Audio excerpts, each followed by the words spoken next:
이 세상에는 법칙이 있습니다. 자연에도 법칙이 있고 사회에도 법칙이 있습니다. 우리가 그 법칙을 알아야만이 그 법칙에 맞게 살고 또 그 법칙을 우리가 잘 준행함으로 말미암아 좋고 기쁜 삶을 살아갈 수가 있습니다. 우리의 육신과 영에 대해서도 성경에서 말하는 법칙이 있습니다. 자, 로마서 8장 5절과 6절 말씀을 한번 같이 봅니다. 시작. 육신을 따르는 자는 육신의 일을, 영을 따르는 자는 영의 일을 생각하나니 육신의 생각은 사망이요 영의 생각은 생명과 평안이니라. 자, 이 로마서 5장에서는 우리의 삶을 두 가지로 구분했어요. 하나는 육신을 따라 사는 삶, 또 하나는 영을 따라가는 삶, 이 두 가지로 구분을 했습니다.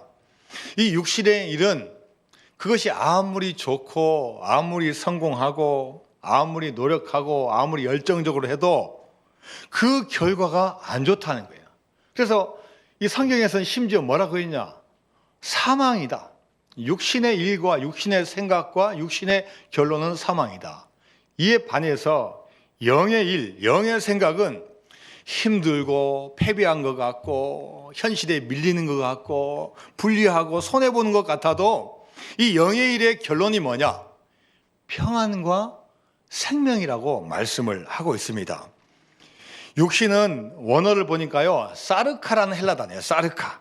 말 그대로 육체, 육신, 고깃덩어리, FLESH, 플래시, 이 육체라는 의미가 있는데 이걸 좀 더 잘 들어가 보면은 그런 의미만 있는 게 아니라 이 육신은 인간의 본성이라는 뜻이에요. 본성. 인간의 본성, 더 구체적으로 말하면은 인간의 죄를 말하는 거예요. 반면에 영은 푸뉴마라는 단어고 이것은 성령님, 성령을 나타내는 단어입니다. 자, 그래서 우리가 인생을 육신대로, 육체적으로 살아가는 것은 본성대로 살게 될 거고 이 본성의 결론은 죄가 된다는 거예요. 죄의 삭은 사망이라는 말씀처럼 육적으로, 육신적으로 살아가면 결국은 그 결론이 최고로 안 좋다는 겁니다.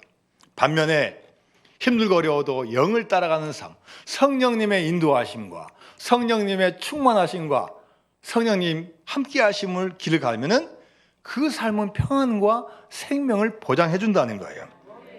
여러분, 우리가 세상에서 이 사는 게 육신적인 일이 아닙니다. 교회에서 하는 것은 영적인 거고 세상에서 하는 건 육적인 거. 이게 아니에요. 세상에서 우리가 직장을 생활하고 일하고 여러 모임이 있고 이것도요, 성령님의 인도하심에 따라서 하면은 그게 영의 일이 되는 거예요.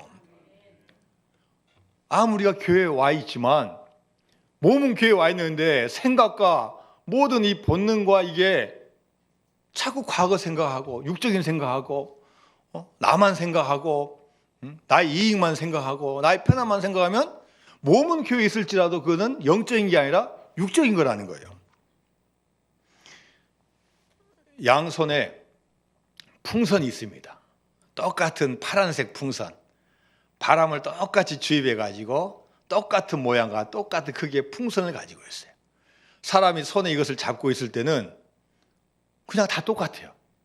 그런데 풍선에서 손을 딱 떼는 순간 하나는 땅에 떨어져요. 하나는 위로 올라가요.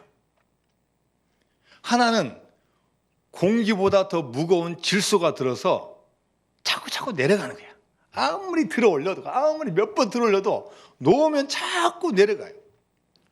그러나 공기보다 가벼운 헬륨이 들어있는 풍선은 놓으면은 막 올라가는 거예요. 막 못 올라가게 잡아서 내려도 또 놓는 순간 또 올라가는 거예요. 여러분, 육신의 일이 이와 같아요. 육신의 일은 자꾸 밑으로 내려가는 거예요. 자꾸 절망하고 낙담하고 내 마음대로 하고 불신의 길 가고 이렇게 되는 거예요. 그러나 영의 일은 어떤 일이냐? 아무리 세상이 방해하고 사탄 마귀가 막 발목을 잡고 계속 늘어나도 하나님께서 계속 올려주시는 거예요. 여러분, 우리가 세상의 두 가지 길 중에서 어떤 길을 선택해야 되겠습니까?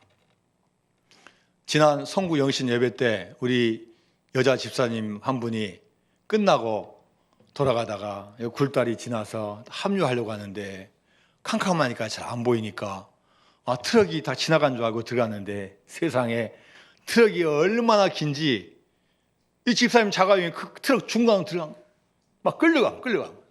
저는 못 봤는데 나중에 보신 분들이 막 차가요 막 다 폐차되고 다행히 몸은 하나도 안 다친 거예요. 제가 전화를 드렸더니 목사님 큰일 날 뻔했는데 감사하게도 하나님께서 하나도 안 다치게 해주셔서 감사합니다. 제가 코로나 2년 동안 교회를 나와본 숫자를 세보니까 몇 번 안 되는 거예요. 몇 번. 그래서 내가 2022년부터는 내가 안 빠지고 내가 송구영신예배부터 딱 참석하고 열심히 하려고 송구영신이 왔다는 거예요. 그런데 그날 그 일을 당했으니 얼마나 낙심됐겠어요. 여러분 세상적으로 말하면 액땜한다고 그래. 액땜한다고 재수가 없는 거예요. 신년 초부터. 그런데 교인은 어떻습니까? 힘들고 어려운 가운데도 하나님께 감사하는 거예요. 하나님께서 아브라함을 불러주셨습니다. 세상의 수많은 민족, 수많은 사람 가운데 한 명 아브라함을 불러주셨어요. 여러분이 아브라함이라면 여러분 어떤 생각을 하시겠어요? 이분에 대해서 내가 아직 잘은 모르지만 그 수많은 삶 가운데 나를 선택해 주셔서 너의 고향과 친척과 아버지의 집을 떠나 내가 너에게 보여줄 땅으로 가라. 이 말씀만 하면 이게 갈까 말까 고민이 많이 됐겠는데 창세기 12장 그 다음에 2절 말씀 볼까요? 2절 말씀. 2절 말씀 보니까 어떤 약속을 주셔요? 시작. 내가 너로 큰 민족을 이루고 내게 복을 주어 내 이름을 창대하게 하리니 너는 복이 될지다. 평범한 인생을 사는데 어떤 분이 와가지고 너로 큰 민족을 이루고 너를 창대하게 하리니 너는 복이 될지다. 그 다음에 3절 말씀 보면요. 너를 축복하는 자에게는 내가 복을 내리고 너를 저주하는 자에게는 내가 저주하리니 세상에 이렇게 큰 복이 어디 있어요. 그러니까 이 아브라함이 하나님을 딱 믿었을 거예요. 그런데 여러분 그 길이 쉬운 길이 아니에요. 가야 될 그 땅은 목적지가 분명한 보여준 땅이 아니라 보여줄 땅으로 가라는 거예요.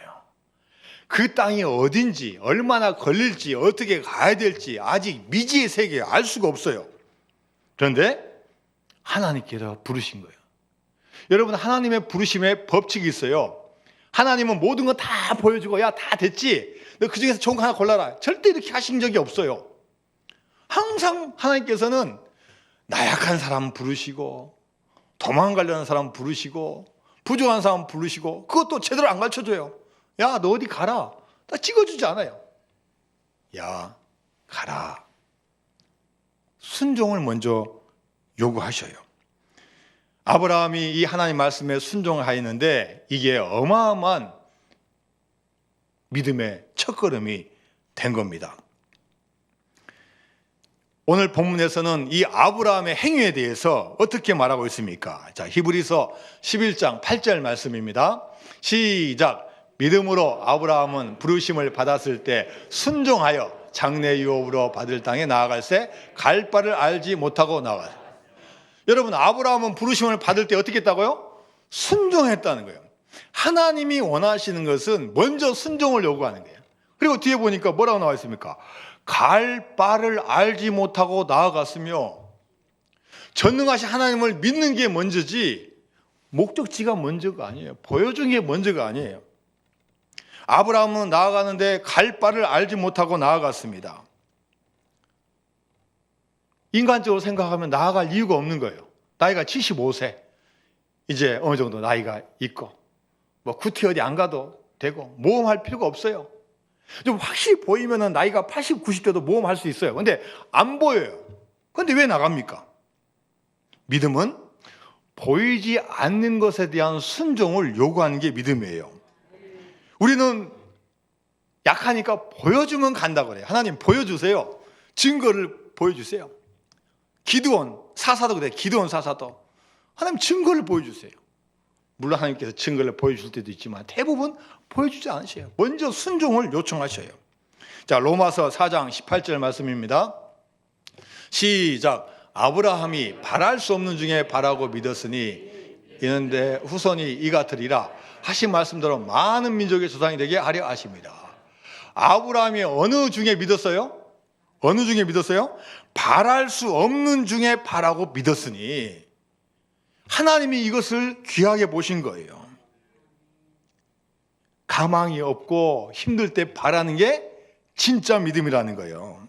남들도 다 보여주고 다 아는 거 따라가는 거 그건 누가 못하냐는 거예요. 자, 여러분 잘 아는 히브리서 11장 1절 말씀 시작. 믿음은 바라는 것들의 실상이요 보이지 않는 것들의 증거니. 믿음이 뭡니까? 바라는 거예요. 미래를 바라보고 이렇게 될 겁니다 라고 바라보고 나가면 어느 순간에 그 실제가 딱 드러나는 게 믿음이라는 거예요. 가상이 아니라 가상 세계가 아니라 앞으로 실제로 이루어지는 세계가 믿음이라는 거예요. 여러분 우리가 어렵죠. 코로나19 가운데 여러분 야 나는 이때 정말 좋다라는 분 없어요. 다 여러 가지 불편하고 힘들고 어려워요. 사업도 힘들고 가정도 힘들고 인간관계도 힘들어지고 여러 가지 힘들어요. 그러나 여러분 이게 계속 되겠습니까? 우리는 희망을 가져야 돼요. 믿음을 가져야 돼요. 하나님께서는 이 가운데 우리 인류를 향한 반드시 뜻이 있다. 더 우리가 겸손해야 되고 주신 이 모든 우주 만물에 대해서 감사해야 되고 또 전략도 해야 되고 너무 또 앞서서는 안 되고 이런 여러 가지를 보여주셔요. 그러나 반드시 좋게 해주신다는 거예요.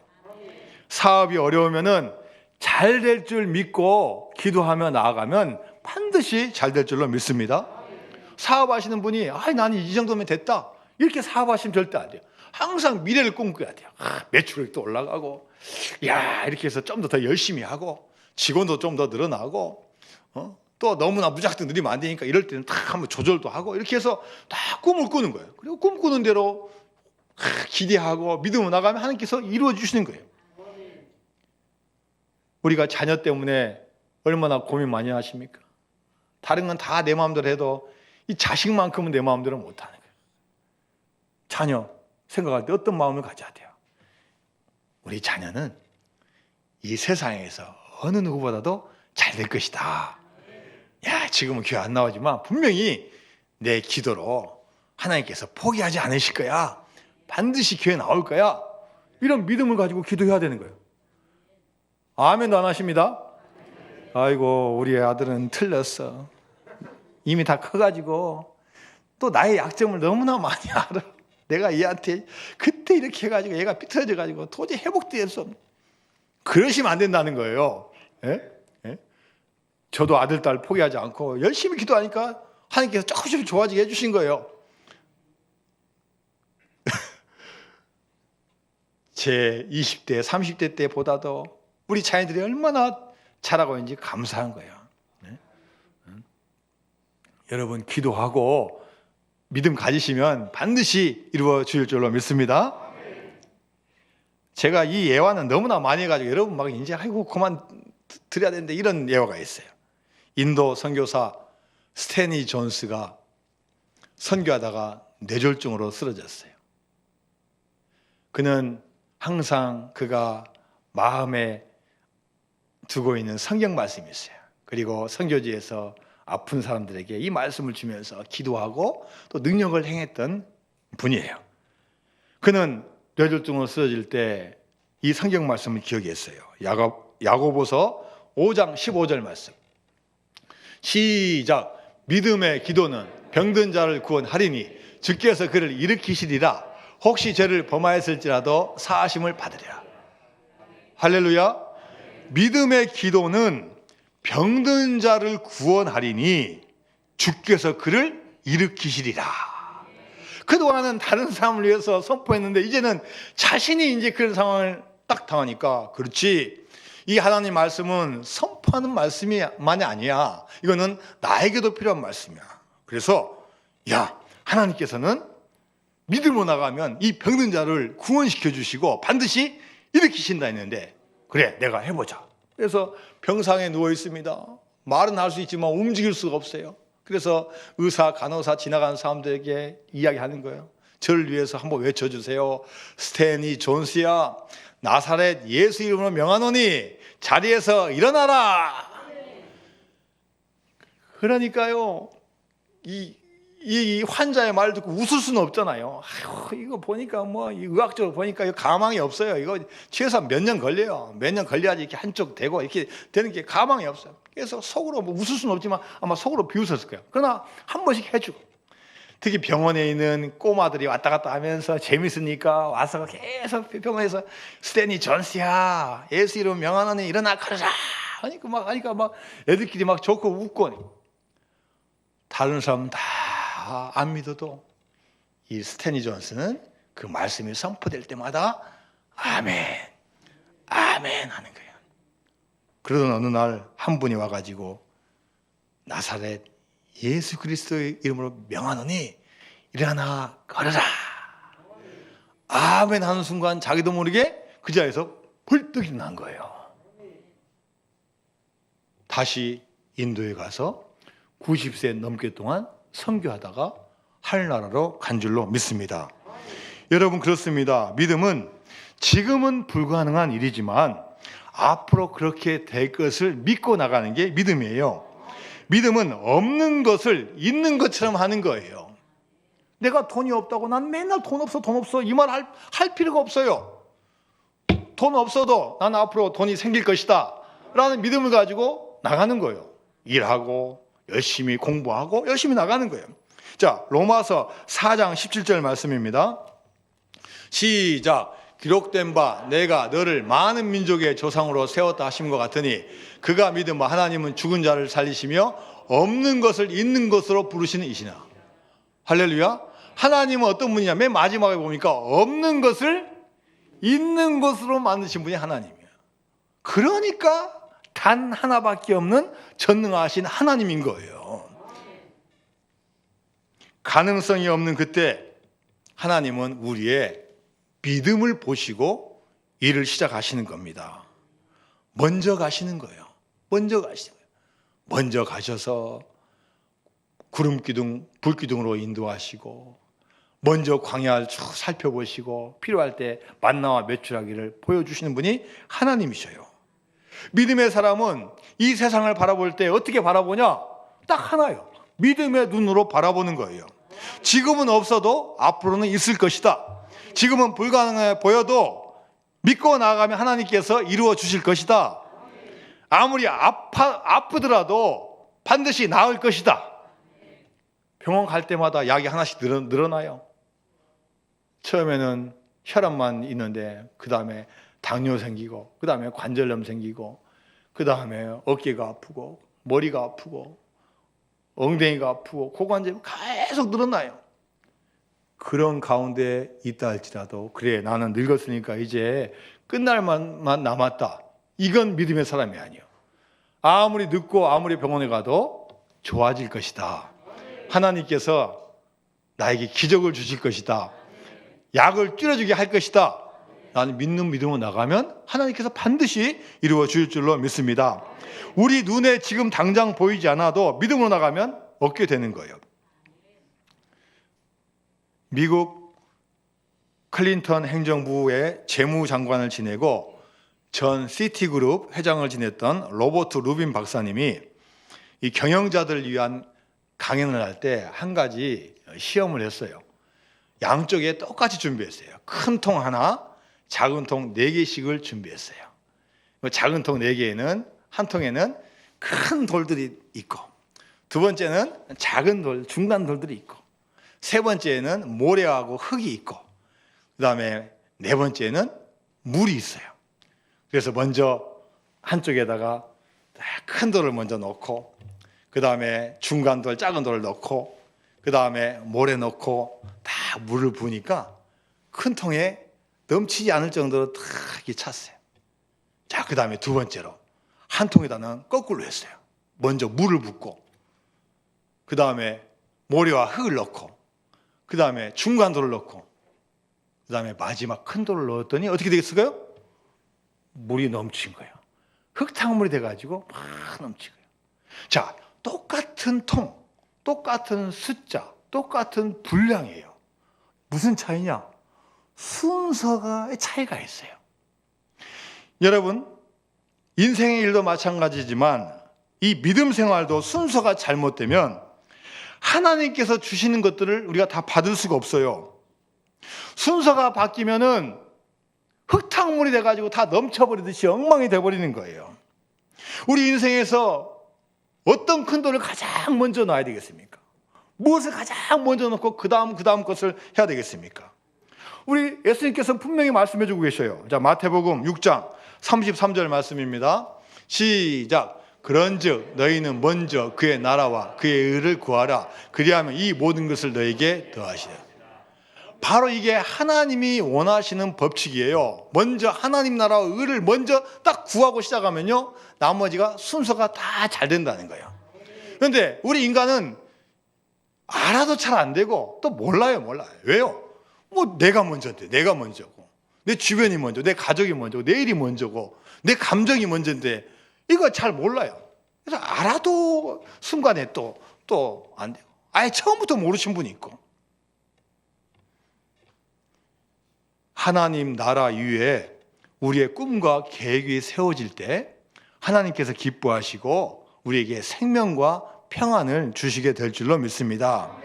내가 먼저이고 생업이 먼저이면요, 얼마든지 다른 길로 빠지는 거예요. 얼마든지. 내가 감정이 얼마나 쉽게 변하는데요. 내가 얼마나 지식의 한계가 있는데요.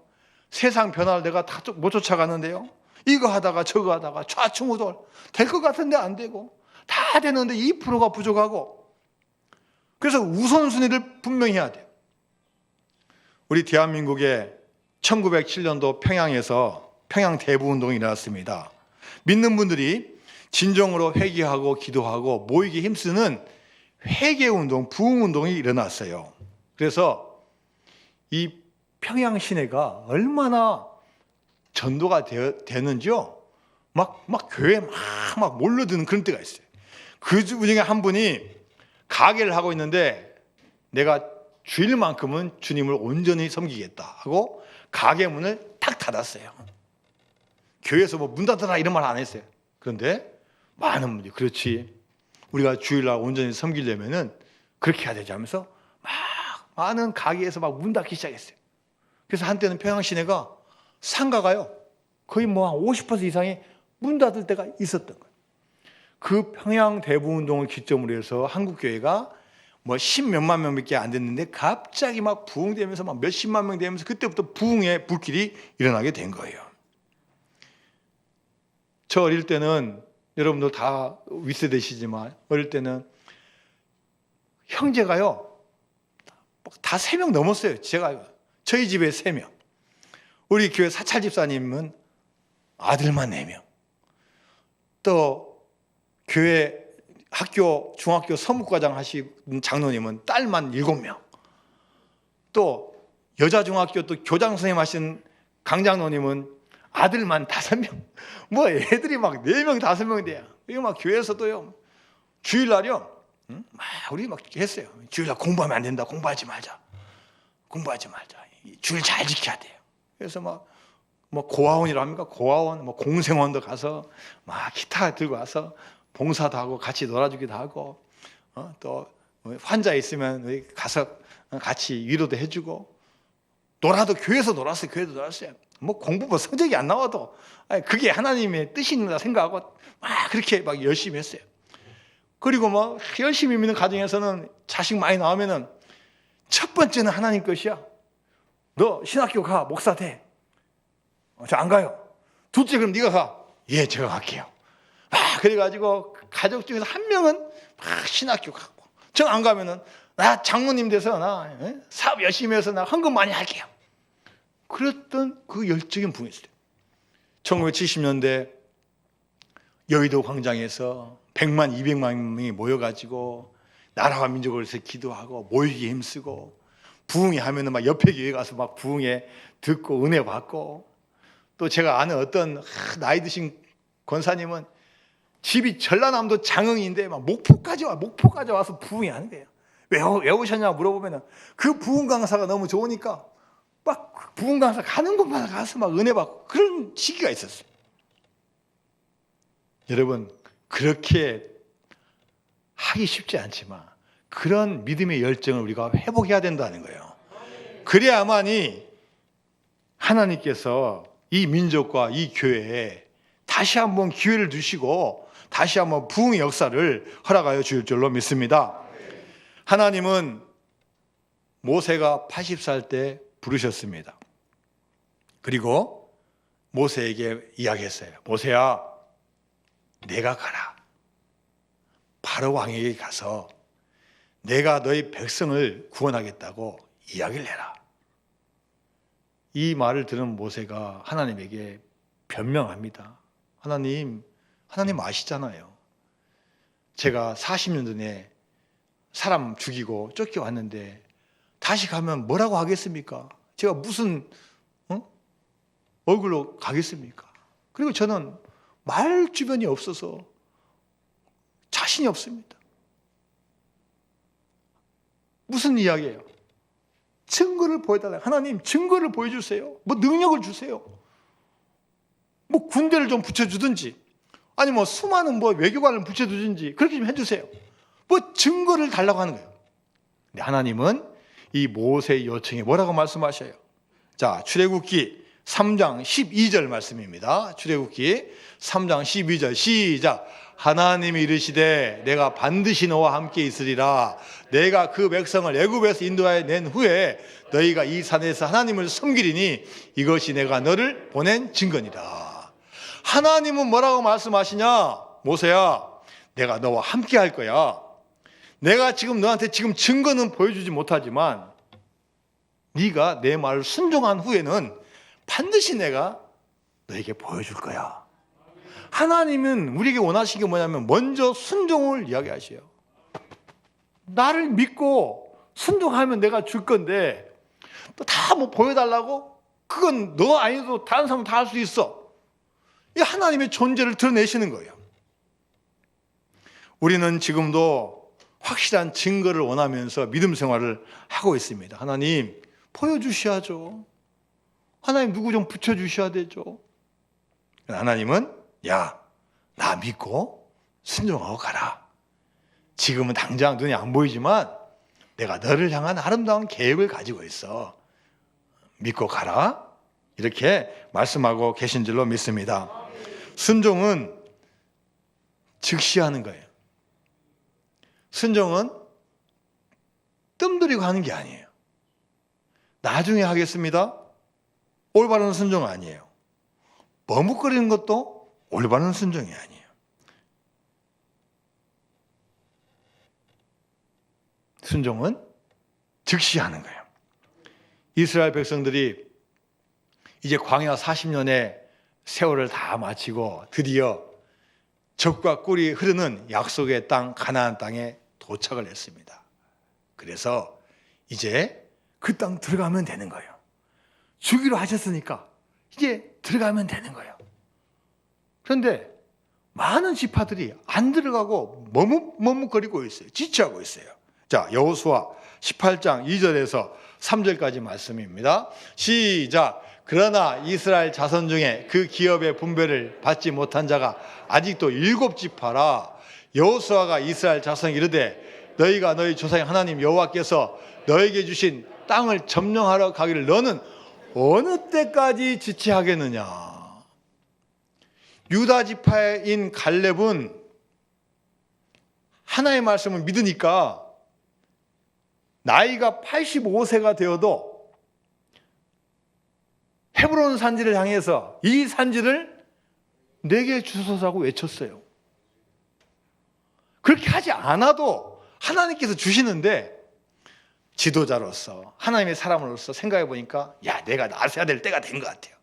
그래서 끝까지 편안함보다는 하나님의 말씀을 듣고 외친 사람이 있는 반면에 방금 읽었던 말씀 보니까 몇 개 지파가요? 7개 지파가 12지파에서 반절 이상이 머뭇거리고 있는 거예요. 너희도 언제까지 지체하고 있느냐? 이미 5지파는데 말을 듣고 즉각 순종해서 들어갔는데 너희들은 왜 지체하고 있느냐? 그리고 그 다음 말씀 쭉 여러분 읽어보면은 어떤 내용이 나오냐. 자, 한 지파에서 3명씩 뽑아라. 그럼 몇 명이에요? 7지파니까 3명씩 뽑으면 21명을 뽑아서 정탐을 다시 보내는 거예요. 다시 보내는 거예요. 조건이 있어요. 그냥 보고 오면 안 돼요. 지도를 그려라. 지도를 그려라는 거예요. 여러분, 그냥 보고 오는 것도 쉽지 않은데 지도 그려라니 얼마나 힘들었겠어요. 그 당시에 뭐 어떻게 그랬겠어요. 뭐 펜이 어디 있었는지, 종이 어떻게 그랬겠어요. 가서 막 힘들었겠죠. 막 이렇게 그리고 뭐 요즘 같이 뭐 컴퓨터가 있는 것도 아니고 뭐 사진 찍을 수도 없고 그렇게 애써서 다 그려갖고 왔어요. 그러면은 자, 잘 그려왔지? 그러면은 너희 지파에게 설명해서 거기로 들어가라. 그러면 또 얼마나 좋아요. 근데 다시 또 제비를 뽑게 만들어요. 하나님께서 말씀하실 때 순종하면은 괜한 고생할 필요 없어요. 비록 안 보여도 순종하고 나가면은 하나님께 예비해 놓으셨기 때문에 들어가는 거예요. 그러나 안 보이니까 도착은 했는데 생각보다 더 커요. 덩치도 더 크고 초소도 있고 우리는 무기도 없는데 무기도 가지고 있어. 아이고 지치하고 뒤로 막 빼는 거예요. 다시 불러서 하는데 시간도 더 걸리고 노력도 더 해야 돼. 근데 그 노력도 헛된 노력이에요. 해왔지만 다시 제비 뽑아라. 여러분, 이게 하나님의 말씀을 불순종하고 지체하는 자의 어려움이에요. 하나님은요, 우리가 잘 되기를 원하시는 거예요. 다 지금 준비하고 계획해 놓고 순종하기를 원하시는 거예요. 믿고 나가면 받는데 지체하고 뒤돌아가고 자꾸 뜸을 들이면은 받을 걸 못 받은 거예요. 우리가 인생은 딱 한 번 사는 인생인데 여러분, 우리가 실패한 분이나 힘든 분 보면 우리가 보지 않습니까? 딱 한번 믿을 때 잘 믿고 열심히 믿고 주님 말씀에 끝까지 순종하면 하나님께서 큰 은혜 줄 줄로 믿습니다. 아브라함은 내가 가는 길 알지 못하지만 나는 나를 보내신 분을 믿는다. 이 믿음을 가지고 있습니다. 나는 천지 만물을 창조하신 분을 믿는다. 나를 만나주시고 나의 인생 가운데 인도하실 그분을 믿는다라는 믿음으로 승리하시기 바랍니다. 자, 오늘 본문 10절 말씀 봅니다. 시작. 이는 그가 하나님이 계획하시고 지으실 터가 있는 성을 바랐습니다. 하나님이요, 보여주시는 거예요. 이제는 순종의 길 가면요, 그 순간순간마다 보여줘요. 물론 아브라함이 실수도 하고 잘못도 한 거 있지만 여러 가지 중요한 기점마다 하나님께 알려주신 거예요. 롯과 같이 가는데 이제 막 땅은 좋고 막 서로 잘 되니까 싸우잖아요. 인간적인 거 세상 보고 갔으면요, 내가 먼저 선택하죠. 야, 너 조카 여기 있어라. 내가 먼저 갈 테니까 너 여기 있어. 그러나 하나님 믿고 가니까요, 이익의 순간에도 먼저 양보하는 거예요.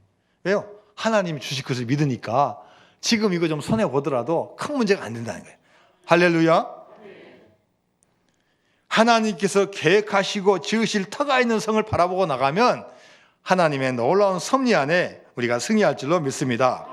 기독교는 모르고 믿는 미신의 종교가 아닙니다. 물론 한 치 앞을 볼 수는 없어요. 심지어 때로는 점장이들이 더 잘 알아요. 뭐 점장이들 다 뭐 점치면요, 뭐 오히려 더 잘 맞힐 경우가 많이 있대요. 10개 중에서 보통 막 서너 개도 맞춰요. 막 동쪽으로 가라. 아니다, 이번에 남쪽으로 가라. 또 사람 감정 딱 보면 맞출 수 있어요. 그러나 여러분, 그럼 맞추어도 문제예요. 우리는 사실 미래 몰라요. 그러나 미래를 계획하고 놓으시고 우리를 섭리하시고 하나님만 굳게 믿으면 하나님께서 하나하나씩 보여줄 줄로 믿습니다. 우리는 그리스도 예수님 안에서 우리는 배우고 가르치는 사람들입니다. 예수님께서 이 땅에 오셔서 하신 일이 뭡니까? 막 병자만 고치고 기적만 행하신 게 아니에요. 대부분의 사역이 뭡니까? 가르치신 거예요. 산에서 가르치고 회당에서 가르치시고 치료하실 때도 가르치시고 제자들 가르치시고 그게 뭡니까? 하나님 말씀이에요. 하나님 말씀 우리가 잘 듣고 배우고 가르치면은 하나님께서 우리 미래를 책임져 주신다는 거예요. 하나님의 말씀에 의지하면 하나님께서 우리의 삶을 인도하여 줄 줄로 믿습니다. 그래서 여러분 2022년도도 먼저 순종의 발을 내디디시기 바랍니다. 믿음의 발, 순종의 발, 하나님께서 지켜주실 거야. 하나님께서 2020년 한 해 동안 위대한 일을 계획하시고 나를 향한 아름다운 계획이 있을 거야.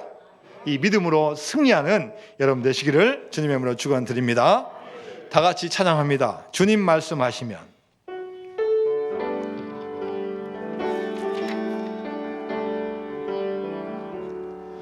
주님 말씀하시면 내가 나아가리다. 주님 뜻이 아니면 내가 멈춰서리다. 나의 가고 서는 것 주님 뜻에 있으니 나를 이끄소서. 주님 말씀하시면 주님 말씀하시면 내가 나아가리다. 주님 뜻이 아니면 내가 멈춰서리다. 나의 가고 서는 것 주님 뜻에 있으니 오 주님 나를 이끄소서. 뜻하신 그곳에 나 있기 원합니다. 이끄시는 대로 순종하며 살리니 연약한 내 영혼 통하여 일하소서. 주님 나라와 그 뜻을 위하여 뜻하신 그곳에 나 있기 원합니다. 이끄시는 대로 순종하며 살리니 연약한 내 영혼 통하여 일하소서. 주님 나라와 그 뜻을 위하여 오 주님 나를 이끄소서. 하나님 감사드립니다. 저희들을 사랑하여 주셔서 주님께서 은혜 주시고 불러주심을 감사드립니다. 늘 주님 말씀에 순종해서 순종의 축복을 받는 우리 모두가 될 수 있도록 인도하여 주옵소서. 예수님의 이름으로 기도드리옵나이다. 아멘.